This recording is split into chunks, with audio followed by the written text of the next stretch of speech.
Esta mañana, Next Educación ha presentado en el Senado el estudio Evolución de la percepción de los avances en la España despoblada en los años 2021 y 2022. Un debate intenso entre alcaldes de diferentes municipios y de distinto signo político, y donde el gran titular es que el 50% de los dirigentes del medio rural percibe avances en la España despoblada, pero un tercio cree que seguimos igual. El coordinador de esta encuesta es Alberto Fandos Portella, que nos escucha desde Madrid. ¿Qué tal? Buenas noches. ¿Qué tal? Buenas noches, José Luis. Bueno, cuéntanos, ¿cuáles son esos avances que destacan sobre todo los alcaldes? Bueno, hay avances, pero tampoco muchos, ¿no? Sobre todo porque nosotros el pasado año también hicimos un estudio y vemos que efectivamente continúa habiendo avances, pero quizá no tanto como esperado, no por nada, sino sobre todo por esos 2/3 de los líderes rurales que consideran que la cosa sigue igual, ¿no? Entonces, continúa habiendo esperanza, continúa habiendo avances, es una buena noticia, por supuesto, pero a su vez quizá esas expectativas que se impusieron el año pasado con diferentes circunstancias y con la despoblación encima de la mesa, consideran este año que quizá el tema no ha avanzado tanto como pensaban el año pasado. Sin embargo, el estudio también arroja que casi 2/3 de los jóvenes rurales no aprecia avances en su territorio. Es un dato preocupante porque esa es la clave, además, para que tarde o temprano abandonen sus pueblos y se vayan a las ciudades. No, efectivamente, es una cifra quizá, no quiero decir de las más preocupantes del estudio, pero sí, ¿no? De hecho, incluso en la intervención de esta mañana, una joven representante de los jóvenes rurales, en este caso de los jóvenes de Castilla y León, nos decía una cifra también alarmante, ¿no? Que nos hemos quedado ahí un poco perplejos, que decía que el 50% de las mujeres con titulación se veían obligadas a emigrar. Es decir, los jóvenes necesitan algunos incentivos. Hemos visto en el estudio que hay ciertas carencias que reclaman. Por ejemplo, entre las trabas destaca la falta de financiación. Un 60% más o menos cree que hace falta apoyo desde la administración. Hay descoordinación también entre administraciones.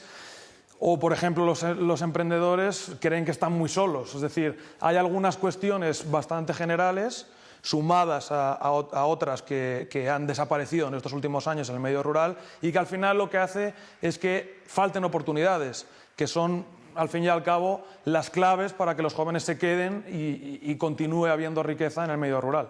Y en esta encuesta, ¿cuáles son los servicios básicos que más han retrocedido según los habitantes de estas zonas? Pues algunos nos ha sorprendido, otros no tanto.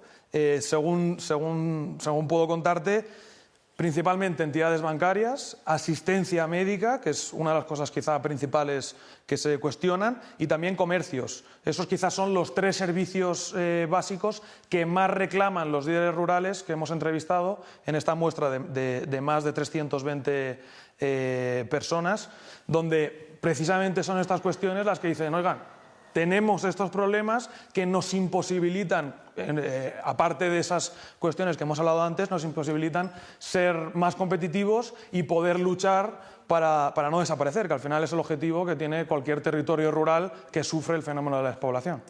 Decía esta mañana uno de los alcaldes en el Senado que la legislación ambiental y urbanística es muy estricta en los pueblos y frena muchos proyectos empresariales. Incluso recordaba que son las mismas normativas para una gran ciudad que para un pequeño pueblo. Además, también la presidenta de la Diputación de Palencia, que veíamos ahí imágenes de ella, Ángeles Armisen, advertía que quieren una solución rural para zonas rurales, no una solución urbana. ¿Debería haber una legislación distinta en el medio rural? ¿Se legisla siempre con una visión muy de ciudad? Según nos comentan estos líderes, pues parece que sí. De hecho, el comentario de Ángeles Armisen esta mañana y también de la Diputación de Guadalajara, del su presidente, dicen esto, ¿no? Dicen que tiene que haber una legislación diferenciada, quizá no solo entre la zona urbana y el mundo rural, sino también incluso dentro de las propias provincias y autonomías. Pongo un ejemplo, yo por ejemplo soy migrante de Huesca.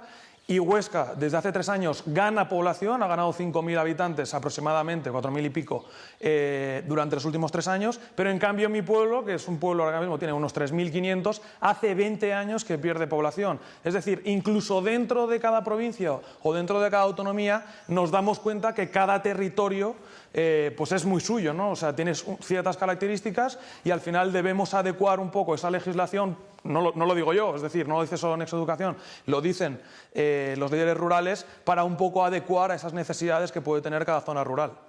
En este estudio también ustedes han preguntado a sectores muy concretos como el de los emprendedores. ¿Son muy críticos los jóvenes que quieren emprender en el pueblo, en el medio rural, y instalar una pequeña empresa? Hombre, pues estamos hablando de que más del 70% dice que no ha habido avances. Ya no es que digamos que ha habido mínimos avances, que al fin y al cabo sería algo.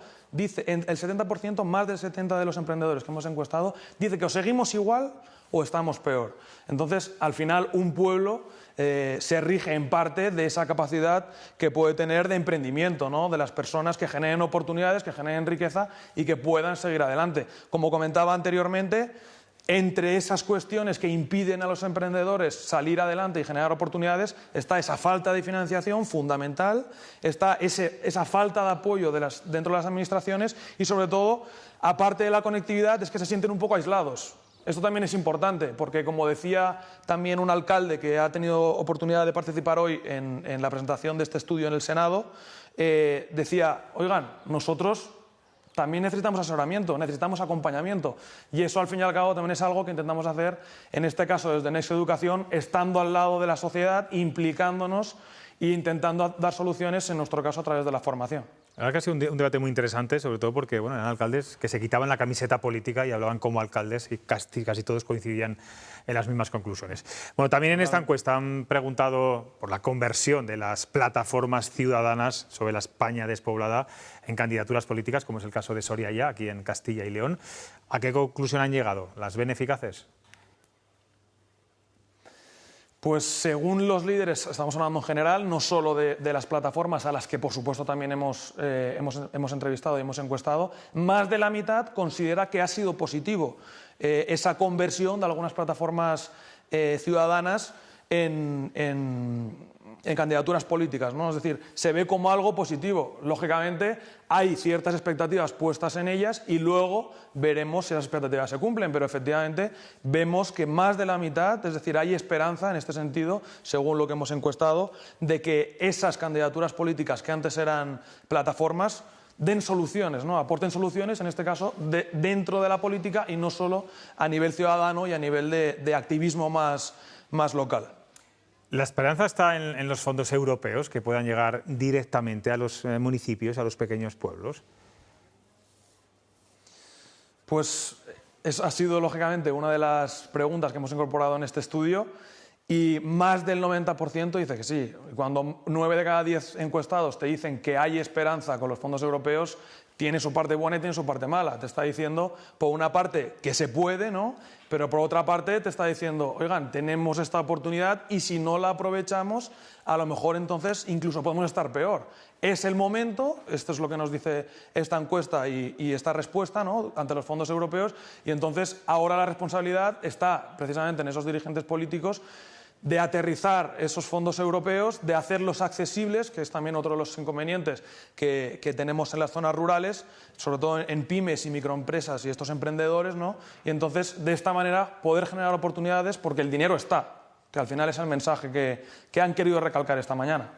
Otra de las participantes esta mañana era la presidenta de la Federación de Asociaciones de Mujeres Rurales, que dice que el futuro de los pueblos pasa por ellas y que, bueno, cuando las mujeres se van, el territorio se masculiniza y empieza la despoblación.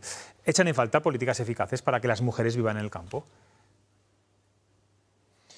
Bueno, es cierto que al final, según los datos estamos viendo que si las mujeres desaparecen, cuando el pueblo se masculiniza muchísimo, pues entonces las oportunidades del pueblo son cada vez más remotas, más que nada porque la natalidad se ve afectada, como es lógico. Entonces sí, dentro de esos incentivos sería muy interesante, o por lo menos en el estudio vemos que es algo a reflexionar sin duda, y la intervención por parte de FADEMUR esta mañana así lo constata, que por supuesto ya no solo hacen incentivos con legislación y con algunas propuestas concretas para las zonas rurales, sino también tener muy en cuenta a las mujeres, porque como decía además Francesc Boya, el secretario general para el reto demográfico, que también ha estado hoy en la presentación, sin las mujeres al final los pueblos pueden morir. y es la realidad. O sea, son las que al final se pillan a cuestas, cogen a cuestas el pueblo e intentan salir adelante. Esa es la realidad. Alberto, como colega que eres nuestro, eres periodista, y como ostense, que decías antes, que Sí. bueno, es una de las zonas más despobladas de España, que bueno, dabas un dato bastante positivo hace unos minutos. ¿Qué papel estamos jugando los medios de comunicación en el tema de la despoblación? El hecho de que bueno, hayamos puesto el foco en este problema permite que los políticos se pongan a trabajar en ello. Bueno, efectivamente tenemos una gran responsabilidad, pero también es cierto que somos el altavoz, ¿no? Somos ese medio, nunca mejor dicho, capaz de dar visibilidad a esas reivindicaciones, como decía esta mañana el representante de la Red de Periodistas Rurales, Chema López Juderías, que decía: oigan, nosotros somos quienes visibilizamos este problema y, como es lógico, tenemos que hacer pedagogía y tenemos que seguir allí para que al final nos escuchen. No debemos olvidarnos de una cosa, y es que al final lo más positivo, el aspecto más positivo que se considera en esta encuesta que hemos realizado en Next Educación, por cierto, en colaboración con Fundación AXA e Hispasat, a los cuales agradecemos la aportación, ha sido que 3/4 partes dicen que lo mejor es esa mayor presencia mediática que se ha conseguido. ¿Cómo se ha conseguido esto? Hombre, es lógico que a través de las plataformas ciudadanas, que es una forma de activismo más local, ¿no? que llega al final a toda España, pero también a través de los medios de comunicación. Entonces, debemos seguir allí, porque al final que 3/4 partes de los encuestados vean como positivo que a nivel mediático estemos allí, es una buena señal para seguir trabajando y continuar estando allí a nivel mediático en el foco, no solo de lo local, sino también de lo nacional. Chema López Juderías, además, sabe de lo que habla, porque es el director del diario de Teruel, y de despoblación sabe un rato. Sí. Alberto, tengo aquí a 3 tertulianos que también te van a formular alguna pregunta. Luis. Buenas noches, Alberto. Hablar de despoblación a mí se me antoja como un problema muy difícil de resolver, porque luchamos contra una sociedad que en buena medida tiende a ser muy urbanita. La pregunta que yo te hago, que yo te plantearía en este momento es: ¿se puede luchar contra la despoblación con una estructura territorial como la que tenemos en estos momentos, o tenemos que hacer una reordenación territorial que llegue a concentraciones de población que permitan tener esos servicios de conectividad, de consultorio médico, de farmacia, de ocio, etcétera, etcétera?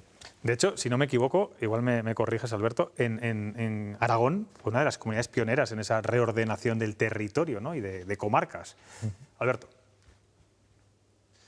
Sí, bueno, lo que opinamos sobre todo desde Next Educación y a través de este estudio, que al final lo que nos hace es ampliar un poco la mente y saber cuál es esa percepción.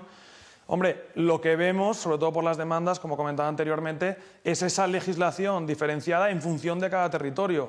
¿Por qué? Porque cada territorio deberá tener un proyecto concreto, como decía también Francesc Boya, en función a esas oportunidades que tiene y a los recursos que tiene, que esto también es muy importante, porque uno a lo mejor tiene balnearios que los tiene que explotar o que debería explotarlos, otro a lo mejor tiene playa, otro a lo mejor tiene, no sé, algo más relacionado con el turismo rural. Es decir, al final, lo que creemos, ¿no? Esto también es un poco subjetivo, es que efectivamente cada territorio es muy suyo, cada territorio tiene una serie de necesidades que incluso no son comparables ni con lo de al lado. Así que efectivamente, respondiendo a tu pregunta, es posible que sea una solución, pero tampoco sabemos con certeza que esa reordenación al final sea eficaz. Lo que tenemos que hacer, efectivamente, es aterrizar primero esos fondos europeos, que son la esperanza, como hablábamos anteriormente, y sobre todo que esas políticas locales sean escuchadas por las autonomías, por las provincias y a nivel estatal, para poder generar oportunidades y revertir un poco la situación. Maite. Buenas noches, Alberto. Yo te quería preguntar, bueno, hablabais antes que vosotros asesorabais a muchos de esos municipios, ¿cómo se puede mejorar esa conexión entre el mundo rural y urbano para que haya transferencias, como ya las hubo en la pandemia, cuando se mostró como una oportunidad de vivir para el teletrabajo, para un nuevo planteamiento y nueva opción de vida o de oportunidades?